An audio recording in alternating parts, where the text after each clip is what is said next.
Assalamualaikum warahmatullahi wabarakatuh. Apa kabar semuanya? Semoga sehat selalu. Selamat datang di channel Kampung Investasi, channel yang membahas semua tentang investasi.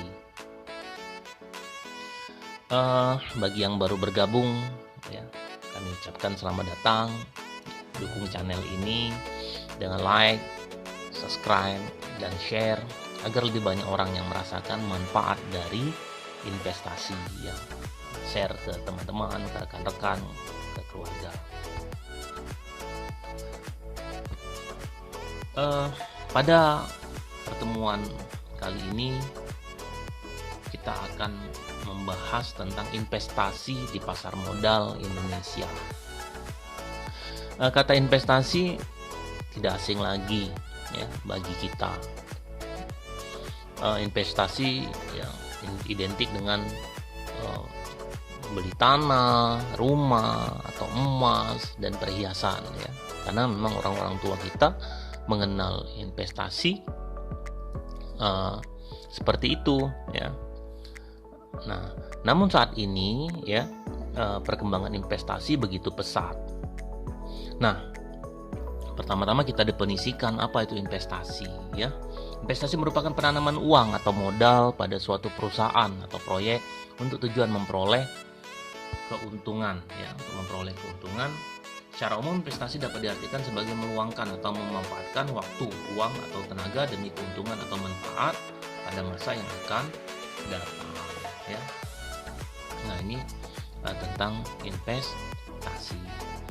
Nah, di pasar modal Indonesia, ya, itu ada beberapa produk, ya. Mungkin ada yang bertanya, apa beda pasar modal dengan pasar umum, pasar konvensional, ya, pasar umum, ya. Nah, di Indonesia kita kenal ada dua pasar, ya. Pasar konvensional, misalkan itu pasar tradisional nih, kita ke pasar beli pakaian, ya, beli ikan, bagi yang hobi makan ikan, ya, atau ke mall nih. Nah, itu pasar konvensional. Namun ada juga pasar modal, ya, pasar modal, ya. Kalau dulu pasar modal itu ada dua, ada dua tempat, ya, maksudnya. Satu di Bursa Efek Surabaya sama Bursa Efek Indonesia. Namun saat ini cuman satu di Bursa Efek Indonesia, ya. Nah, di pasar modal itu, ya, atau IDX, ya, IDX itu ada saat ini, ya, ada 5 produk, ya, ada 5 produk di pasar modal, ya. Pertama adalah saham nih, saham, ya, yaitu tanda penyertaan modal atau modal seorang atau pihak atau badan usaha dalam suatu perusahaan atau perseroan terbatas. Atau saham itu bukti kepemilikan seseorang atau individu terhadap suatu bisnis, ya, suatu bisnis perusahaan. Nah, ini produk pertama yaitu saham. Yang kedua, produk di pasar modal adalah obligasi atau surat utang, ya. Obligasi itu apa sih? Obligasi adalah surat utang jangka panjang, ya. Bisa juga menengah, ya, yang dapat dipindah tangankan, berisi dari janji pihak yang menerbitkan untuk membayar imbalan berupa bunga pada periode tertentu dan melunasi pokok pada waktu yang telah ditentukan. Nah, di pasar modal syariah, ya, surat utang atau obligasi ini dikenal dengan sukuk, ya, istilahnya sukuk. Nah, produk yang ketiga, ya, adalah reksadana, ya. Apa itu reksadana? Ya, salah satu alternatif investasi bagi masyarakat pemodal, khususnya pemodal kecil dan pemodal yang tidak memiliki banyak waktu dan keahlian untuk menghitung risiko atau investasi mereka. Nah, produk reksadana ini cocok, ya, sesuai mungkin lebih tepat pada yang investor, ya, yang tidak memiliki banyak waktu karena profesinya misalkan dokter, ya, atau misalkan dia pedagang yang pergi pagi harus pulang malam dan tidak punya banyak waktu untuk menganalisa pergerakan saham. Pokoknya nih, saya punya dana ingin diinvestasikan dengan tingkat keuntungan dan risiko tertentu. Nah, mungkin lebih baik pilih produk reksadana di pasar modal Indonesia. Nanti kita bahas pada next time ya, pertemuan selanjutnya. Kemudian ETF itu adalah reksadana juga. Ini turunan dari reksadana ya, yang berbentuk kontrak investor kolektif yang unit penyertaannya diperdagangkan di bursa efek ya. Kemudian yang kelima adalah derivatif ya. Itu kontrak atau perjanjian yang nilai atau peluang keuntungannya terkait dengan kinerja aset lain ya, atau disebut juga dengan underlying aset. Nah, ini ada 5 produk di pasar modal. Namun pada pertemuan kali ini kita akan membahas fokus ya tentang saham. Nah, pada pertemuan saat sekarang ya, hari ini kita akan membahas apa sih perbedaan saham secara umum Pak, secara konvensional dan saham syariah ya. Tentu saja Indonesia merupakan pasar yang potensial ya, karena penduduk Indonesia ini mayoritas agamanya Muslim ya, agama terbesar Muslim terbesar di dunia ya, ada di Indonesia. Tentu merupakan pasar yang sangat potensial ya, potensial. Nah, jadi bagi penduduk yang beragama Muslim ya, tentunya ini merupakan salah satu alternatif investasi ya, yang menjanjikan ya, yang menjanjikan bukan menakutkan ya, menjanjikan. Saya ulangi lagi, bukan menakutkan ya. Dan memang sering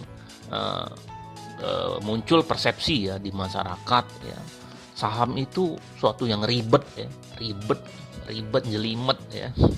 Kemudian gambling lah, judi lah, kasino lah dan sebagainya ya. Dan mari kita bahas ya pada pertemuan ini ya. Jadi saham kita definisikan dulu saham secara umum ya, seperti yang sebelumnya ya, sebagai tanda penyertaan modal ya seseorang, nah individu atau institusi ya.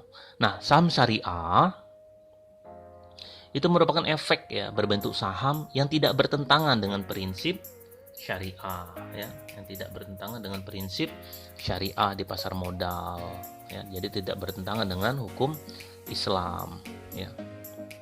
Nah, definisi saham dalam konteks saham syariah ini ya, itu semuanya diatur oleh undang-undang ya, di undang-undang maupun peraturan OJK.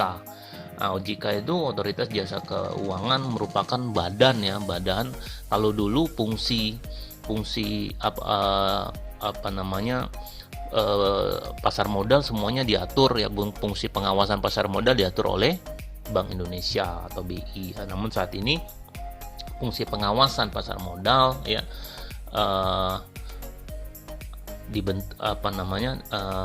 bawah otoritas OJK ya, Otoritas Jasa Keuangan. Jadi OJK lah yang semuanya mengatur ya. Nah, saham yang dinyatakan memenuhi kriteria saham syariah itu diatur oleh OJK ya. Ini sudah diatur ya. Ada peraturan OJK nomor 35 ya tahun 2017 tentang kriteria dan penerbitan daftar efek syariah. Kedua adalah saham yang dicatatkan sebagai saham syariah oleh emiten atau perusahaan publik berdasarkan peraturan OJK ya nomor 17.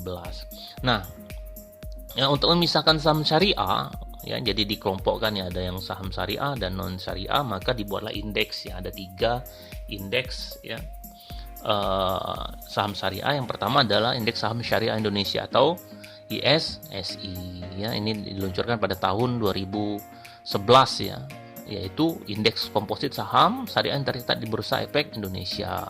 Nah, ISSI ini merupakan indikator dari kinerja pasar saham syariah Indonesia ya. Nah,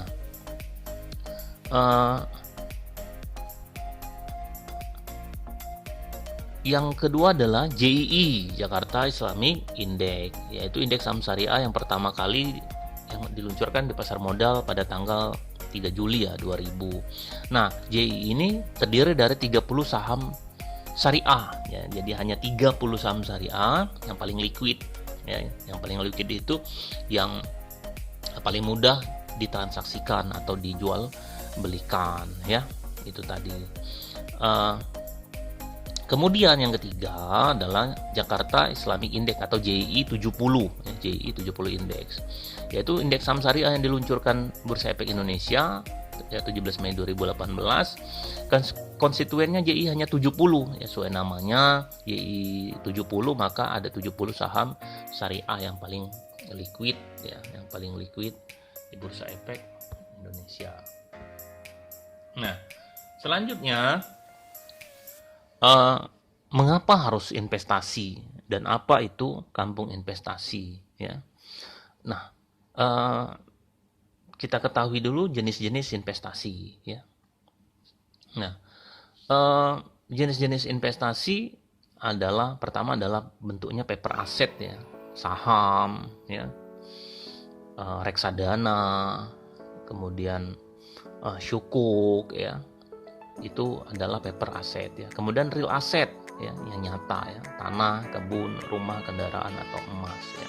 Nah, pertanyaannya tadi, mengapa harus investasi ya? Nah, investasi itu merupakan salah satu bentuk ya persiapan untuk masa depan ya, karena kita tidak tahu ya apa yang akan terjadi besok atau tahun depan, apa yang akan terjadi itu tidak pernah tahu ya. Nah, investasi ini ya, kemudian selanjutnya ya, Anda kan selain itu apa jenis-jenis investasi ya? Ilmu itu adalah investasi ya, ilmu ya. Bagi yang muslim ya, menuntut ilmu dari buayan sampai akhir kehidupan ya, sampai meninggal ya.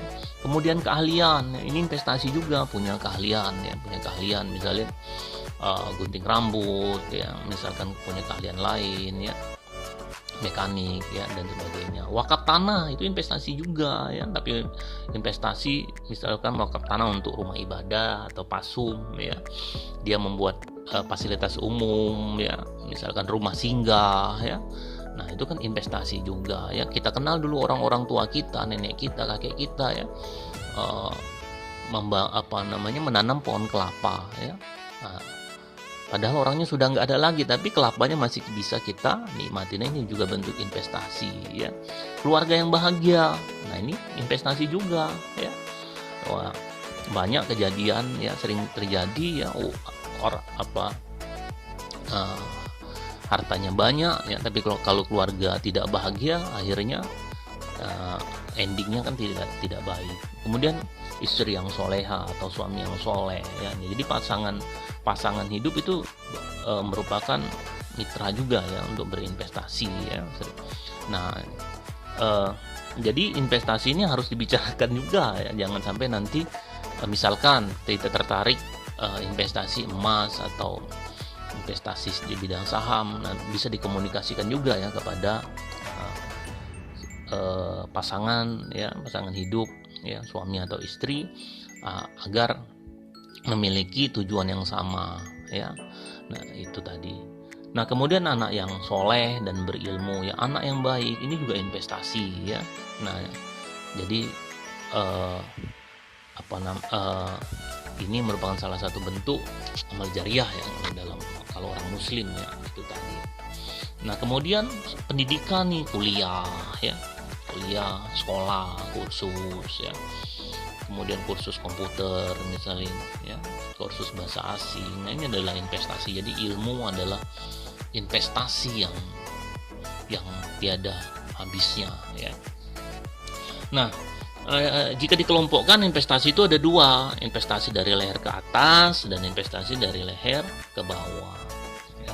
Nah, investasi dari leher ke atas ini bersifat soft skill ya, seperti pendidikan formal ya, ikut kursus nih, seminar, Pak mahal tuh bayarnya lumayan mahal, misalnya 1 juta ya nggak apa-apa, itu adalah bentuk investasi, beli buku, baca buku dan sebagainya. Kemudian investasi dari leher ke bawah ya, misalkan beli kalung nih, berlian kalung misalnya, jam tangan mahal, pakaian, sepatu misalnya, tas ya, tanah ya, itu juga investasi ya. Nah, rumah. Nah, kampung investasi adalah channel edukasi yang membahas semua hal tentang investasi ya, karena investasi itu sifatnya dinamis atau berubah-ubah ya, maka channel ini membahas tentang investasi berdasarkan kajian ilmiah ya dan pengalaman nyata ya. Jadi kolaborasi antara kajian dan pengalaman ya, dengan sharing ya, ini lahirlah channel investasi ini kan. Nah, kinerja masa lalu perusahaan tidak menjamin kinerja masa depan ya. Nah, jadi apa nanti yang dibahas di channel ini ya, itu tidak ada jaminan ya, tidak ada jaminan misalkan perusahaan ini Pak 10 tahun yang lalu bagus ya, tidak ada jaminan untuk 10 tahun yang akan datang sama kinerjanya ya.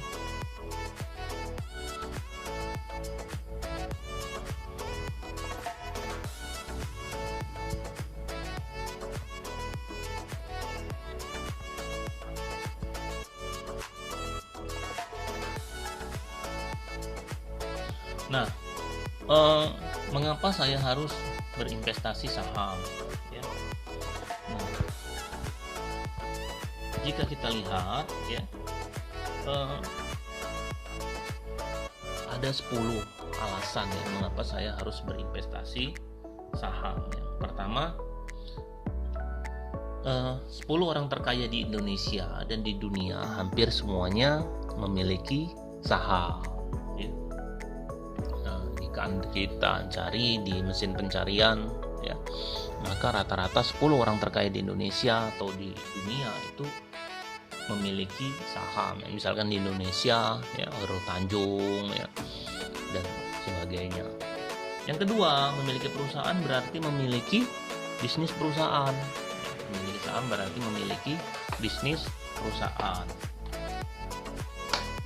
Ya, yang ketiga ya, mendapatkan profit dari dividen ya, atau bagi hasil keuntungan perusahaan ya, dan selisih harga beli dan harga jual. Jadi keuntungan dari investasi saham itu ada dua ya. Pertama, profit dari dividen ya, dari dividen ini ya bagi hasil keuntungan perusahaan ya. Umumnya ada yang perusahaan yang membagikan tahun 1 kali, ada 2 kali, bahkan ada yang 4 kali ya. Ada yang tidak membagikan juga ada ya. Nah, disinilah kita harus menganalisa mana perusahaan yang tepat bagi kita. Poin keempat adalah dapat diwariskan. Nah ya, jadi kalau misal kita punya saham ya, itu dapat diwariskan ke anak ya, ke anak atau ke orang-orang yang kita sayangi ya. Yang poin kelima, membuka rekening sekuritas itu semudah membuka rekening dari bank ya, dan bisa online. Nah, saat ini ya begitu mudah ya, nggak seperti dulu. Kalau dulu harus ke kantor ya, harus ini butuh waktu yang seharian. Kalau sekarang kan bisa online ya, dari rumah, nanti dokumennya diupload. Biasanya yang diminta itu KTP ya, identitas kita siapin, NPWP dan sebagainya. Nah, keenam, transaksinya sangat mudah tanpa harus keluar rumah ya, bisa online ya. Ini tadi ya, jadi kita sambil tiduran di kamar ya, misalkan sambil nonton TV, mungkin sambil bekerja juga ya. Jika ya ini tidak rumit ya, tinggal kita install aplikasinya ya, kemudian harganya misalkan sudah sesuai yang kita inginkan, tinggal klik saja, nanti klik buy ya, dan mungkin kalau kita ingin menjual tinggal klik sell, mudah ya, tidak sulit. Nah, yang ketujuh ya, anti begal. Nah ya, ini tadi ya, sekarang ini ya masanya work from home ya, semuanya kerjanya kita lakukan di rumah ya, bagian besar waktu kita di rumah ya. Nah, dengan kita memiliki saham ya, kita nggak takut ya. Itu tadi, misalnya kalau kita ke toko emas, misal kita takut dan dia kena begal pulang dari emas, rupanya diintai ya. Kalau saham kan tidak ya, hanya di rumah ya. Kemudian nanti rayap, nah yang nggak dimakan rayap. Kenapa ya? Karena saham itu disimpan di bank kustodian namanya ya, bukan di perusahaan sekuritasnya, tapi bank khusus yang untuk menyimpan saham kita, namanya bank sebagai dan bank itu sebagai penjamin ya, bank kustodian namanya ya, dan anti pencuri ya. Jadi jangan takut misalnya nanti ada pencuri ya. Nah, saham kita itu aman ya, terjamin ya, dan dijamin, katanya terjamin dan dan dijamin ya. Karena nanti ada laporan ya, kita juga memiliki SID ya, sistem informasi debitur, dan itu bisa kita akses ya, kita punya SID ya. Nah kemudian ya poin ke-8, gratis biaya bulanan ya, gratis biaya bulanan ya. Nah ini kalau kita nyimpan uang di bank nih misalnya ya, ada biaya ATM ya, kemudian ada biaya pemeliharaan rekening dan sebagainya. Nah kalau saham tidak ada biayanya ya, tidak ada ya. Ya misalkan kita jadi investor pasif nih, kita nggak transaksi, misalnya Pak saya biarin aja deh saham saya, misalkan beli saham, misalnya saham Unilever misalin ya. Nah ya kalau seandainya kita tak bulan tidak ada biaya, biarkan misalkan Pak kalau saya simpan selama 5 tahun 10 tahun pun juga nggak apa-apa ya, tidak dikenakan biaya. Dikenakan biaya jika kita melakukan transaksi. Jadi misalkan transaksi beli dan transaksi jual, ada fee beli dan fee jual ya. Nah poin ke-9, dengan memiliki saham di Bursa Efek Indonesia itu mendukung aktivitas ekonomi Indonesia ya. Jadi sesuai dengan program pemerintah ya saat ini ya, ada program YKS ya, Yuk Nabung Saham ya. Kemudian dengan kita membeli saham ya, artinya kita mendukung program pemerintah ya. Nah saat ini kan investor luar, investor asing itu masih mendominasi ya saat ini ya, saat ini itu 60% lebih ya, 60% lebih itu investor asing. Kita kan hanya 40 dan masih sangat sedikit ya. Nah itu tadi, dengan kita memiliki saham di Bursa Efek Indonesia, kita mendukung aktivitas ekonomi ya, pertumbuhan perusahaan-perusahaan yang ada di Indonesia. Yang ke-10, menjadi pahlawan. Nah, ya, pahlawan dengan aktif membayar pajak transaksi saham ya. Jangan takut Pak, nanti gimana, nanti pembayaran sahamnya bagaimana ya, jangan ya. Nah ketika transaksi saham ya, itu otomatis dipotong, jadi kita nggak sulit ya. Misalnya ketika kita beli saham, nanti langsung dipotong, ada fee beli ya dan fee jual ya. Jadi langsung include ya, langsung terpotong ya, itu tadi. Nah Pak, laporan pajaknya bagaimana? Ya laporan pajaknya nanti bisa kita print ya. Kalau tidak di print juga sebenarnya nggak apa-apa ya, karena otomatis sistemnya tadi sudah memotong ya, itu ya.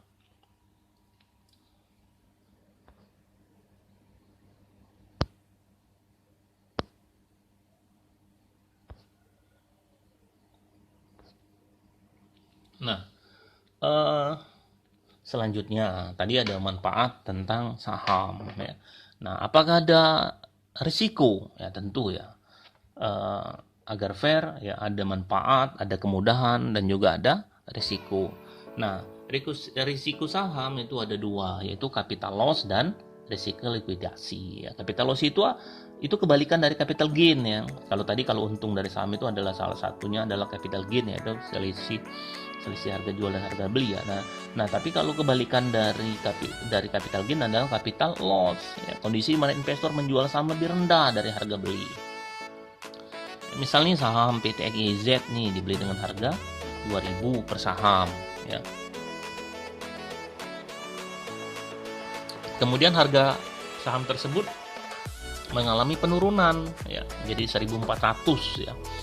Karena harga saham itu turun terus ya, investor menjual dengan harga 1.400 yang dibeli tadi 2.000 ya, sehingga mengalami rugi ya, mengalami kerugian 600 per saham. Itu risiko saham ya, jadi penurunan harga beli ya. Kemudian risiko likuidasi ya, perusahaannya apa itu Pak? Perusahaan yang saham yang dimilikinya itu dinyatakan bangkrut ya oleh pengadilan ya, atau perusahaan tersebut dibubarkan. Nah ini apakah pernah terjadi ya? Pernah terjadi ya, perusahaan itu tiba-tiba dinyatakan bangkrut. Misalkan perusahaan Aisyah ya, waktu itu di Bursa Efek ya, itu bidang usahanya beras ya, transaksinya tiba-tiba dinyatakan pailit ya oleh pengadilan ya, Aisyah itu ya. Nah, tapi itu jarang terjadi ya, makanya perlu kita lakukan analisa ya, kita konsultasikan ya bagaimana transaksi yang aman ya. Tentu sesuai namanya pasar ya, pasarnya secara umum kan ada yang baik di pasar ya, tapi ada juga kan yang curang di pasar ya. Sama ya kalau kita ke pasar umum kan mungkin ada juga, misalkan kita beli jeruk ya, kadang kalau yang orangnya amanah ya manis semua, tapi kadang ada juga yang curang ya. Nah, tentu di sini kita harus bisa menganalisa ya.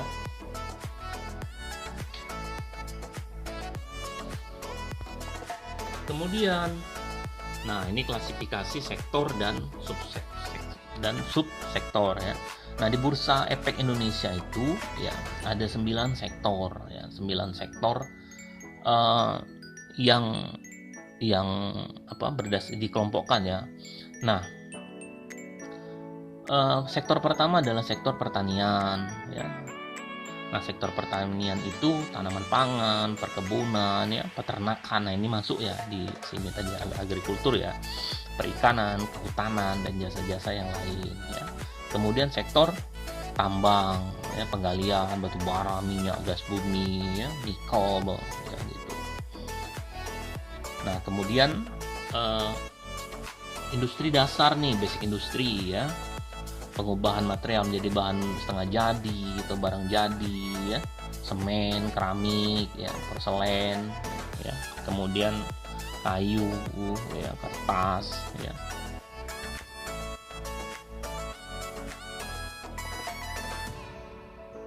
Kemudian usaha pembuatan mesin-mesin alat-alat berat nih ataupun yang ringan ya. Nah, seperti misalkan otomotif nih dan komponennya, tekstil, garmen ya, kabel, elektronik. Kemudian yang kelima adalah sektor usaha pengolahan yang mengubah bahan dasar setengah jadi menjadi barang yang jadi, makanan, minuman, food and beverage ya. Nah, tembakau nih, perusahaan tembakau ya, farmasi, obat-obatan, kosmetik ya. Nah, yang keenam adalah sektor properti ya, real estate ya, dan konstruksi ya, meliputi usaha pembuatan, perbaikan, pembongkar rumah, dan berbagai jenis gedung, real estate ya. Nah, kemudian yang ketujuh, infrastruktur ya. Nah, ya, dan usaha yang meliputi penyediaan energi. Nah, ini untuk penyediaan energi, sarana transportasi ya, telekomunikasi, serta bangunan infrastruktur dan jasa-jasa penunjang lainnya ya. Nah, ini meliputi selain gedung dan rumah ya, energi ya, jalan tol ya, mungkin pembangunan airport, telekomunikasi, telkomsel misalnya, transportasi. Kemudian yang kedelapan adalah sektor finance ya, finance, keuangan ya.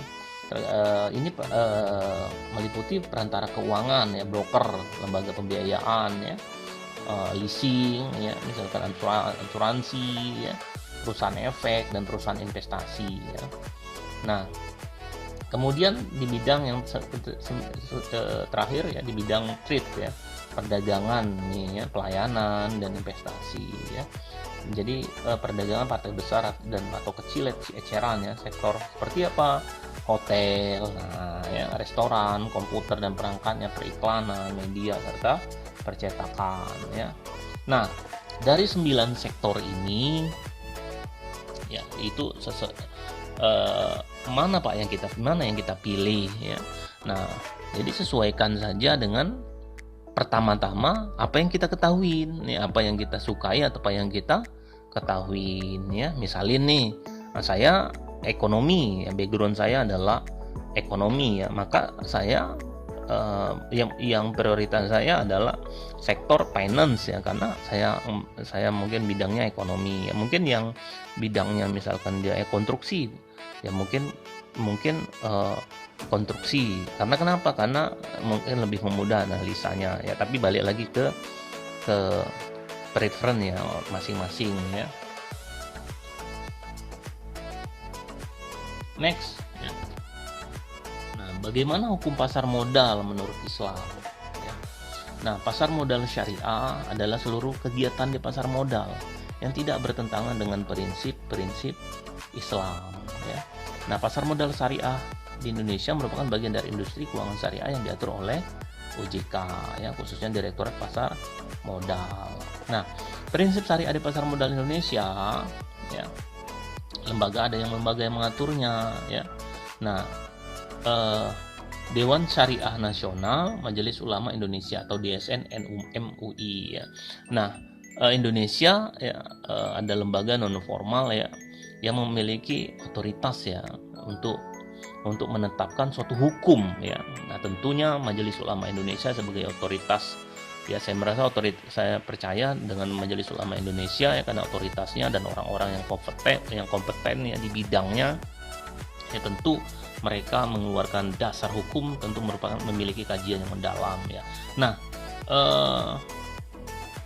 ini tadi ya, jadi hukum bagaimana Pak penetapan hukum di pasar modal yang menetapkan adalah DSN MUI. Apa itu DSN MUI? Dewan Syariah Nasional Majelis Ulama Indonesia ya, yang sebagai penerbit fatwa yang menerbitkan fatwa yang berhubungan dengan kegiatan investasi di pasar modal ya. Nah, apa saja fatwanya? Fatwa pertama tentang pasar modal syariah itu diterbitkan di SNMUI pada tahun 2001 ya, fatwa nomor 20 tentang penerbitan reksadana syariah. Kemudian pada tahun 2003 ya, Dewan Syariah Nasional MUI menerbitkan fatwa nomor 40 tentang pasar modal dan pedoman umum penerapan prinsip syariah di pasar modal. Kemudian pada tahun 2011 DSN MUI menerbitkan fatwa nomor 80 tentang penerapan prinsip syariah dalam mekanisme perdagangan efek bersifat ekuitas di pasar reguler bursa efek ya. Nah, agar penerapan prinsip syariah ya di pasar modal Indonesia menjadi lebih mengikat dan mempunyai kepastian hukum, OJK mengkonversi prinsip-prinsip syariah di pasar modal Indonesia ke dalam peraturan OJK nomor 15 ya. Garis miring POJK ya 04/2015 tentang penerapan prinsip syariah ya. Nah, adapun bentuk-bentuk akad yang digunakan dalam penerbitan efek syariah di pasar modal Indonesia menurut peraturan tersebut adalah akad ijaroh, istisna, kafalah, mudharabah, musyarakah, dan wakalah. Nah, ini sumber-sumber referensinya ya. Nah, jadi bagi rekan-rekan silakan nanti buka webnya ya. Nah, ini adalah fatwa Dewan Syariah Nasional ya, nomor 80 ya, DSN MUI ya. Nah, tentang penerapan prinsip syariah dalam mekanisme ya. Nah, tadi linknya, nah ini kalau kita buka ya. Nah ini web ya, jadi informasi yang valid, yang lengkap ya, bisa kita buka di sini ya.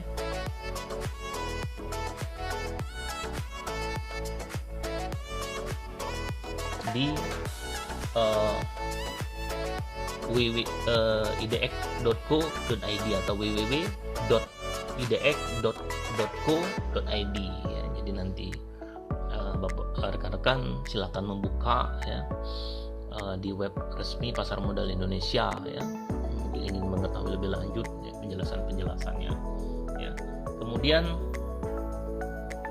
ini ya fatwa DSN tadi ya, tentang pedoman pelaksanaan investasi untuk reksadana syariah. Apa sih dasarnya tadi ya, reksadana syariah? Nah, ini kemudian fatwa DSN nomor 40 ya, tentang tahun 2002 ya, tentang pasar modal dan pedoman umum penerapan prinsip syariah di bidang pasar modal ya. Nah, ini lengkapnya tentang fatwa tersebut, ini bisa dibaca secara utuh ya. Jadi nanti di sini dijelaskan apa saja yang saham-saham apa saja yang tidak boleh dibeli atau tidak boleh ditransaksikan ya, yang seperti bertentangan dengan syariat Islam, misalkan mengandung unsur-unsur haram ya, misalkan alkohol, produk-produk alkohol ya, kemudian dan sebagainya ya.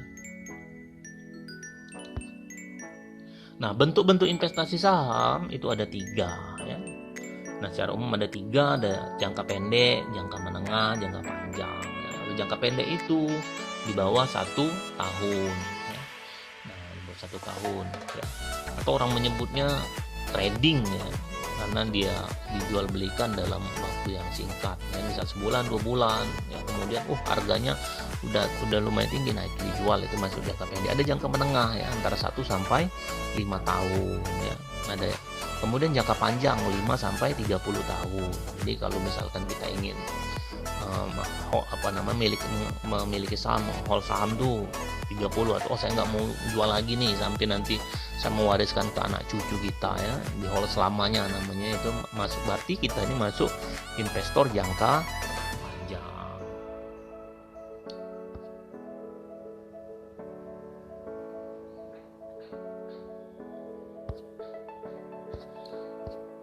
Nah, berdasarkan kajian tadi ya, pembahasan kita di sebelumnya ya, ada beberapa kesimpulan ya berdasarkan analisa dan pengalaman. Saham adalah salah satu bentuk investasi jangka panjang. Sebaiknya disimpan minimal 5 tahun ya. Nah, itu saham ya. Nah, kemudian diversifikasi investasi ke berbagai bentuk investasi lain seperti emas, ya, reksadana, tanah, properti, ya. Nah, sebaiknya ya kita investasi itu lebih dari satu produk ya, bisa di saham, bisa di emas, reksadana dan sebagainya ya. Lakukan diversifikasi.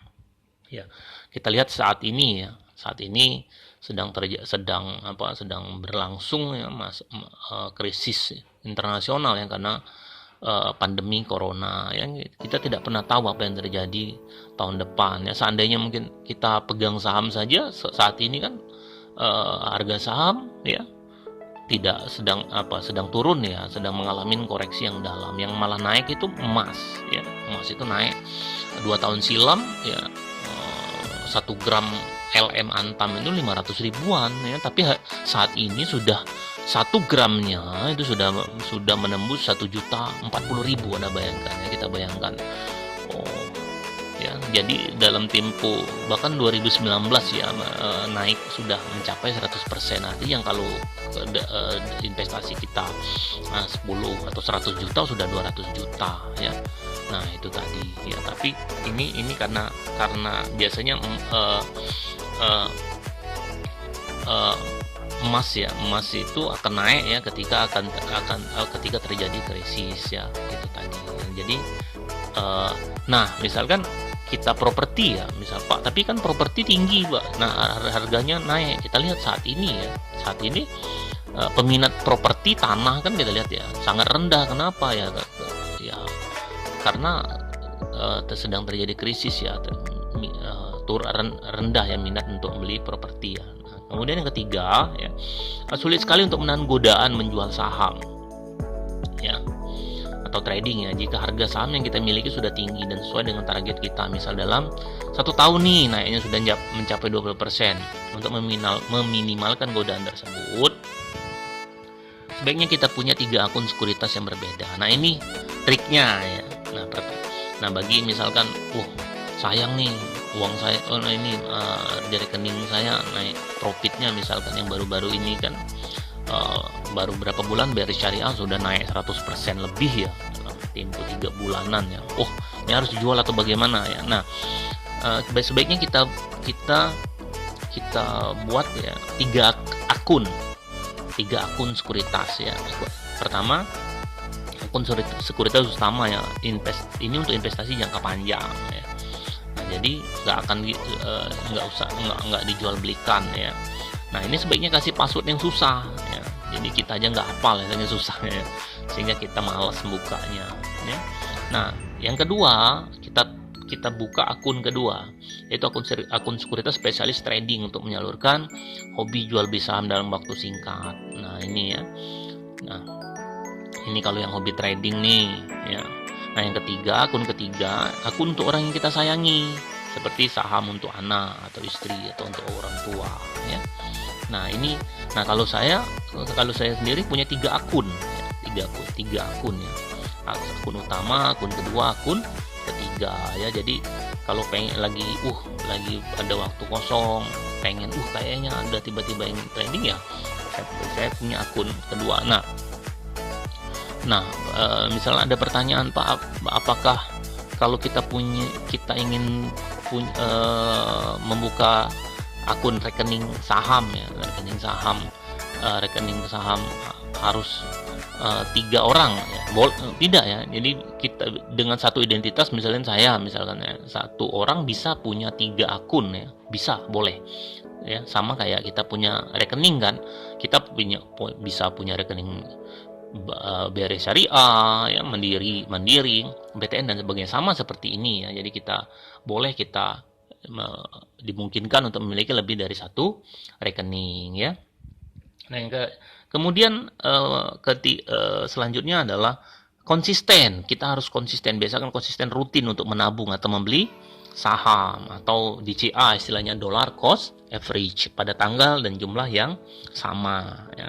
Misalin ya, setiap tanggal 3 kita mau beli saham, setiap tanggal 3 pada awal bulan ya, dengan nominal 1 juta ya.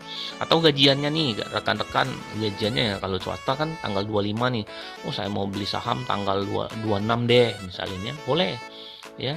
Nah, ingat ya, ketika kita membeli saham harus konsisten, nggak usah kita lihat, sayang nih lagi turun ya, nanti bakal turun lagi, nggak usah ya. Jadi kita konsisten. Setiap awal tanggal 3 misalnya, kita harus pejamkan mata ya, fokus tujuan investasi jangka panjang ya. Nah, ini ada ini ya, ada nasihat bijak ya, jangan letakkan seluruh telur dalam satu keranjang ya. Nah, ini nasihat bijak ya, suatu prinsip investasi yang saya pegang ya, yang kita pegang ya. Jadi itu adalah salah satu bentuk safety kita ya, untuk investasi ya.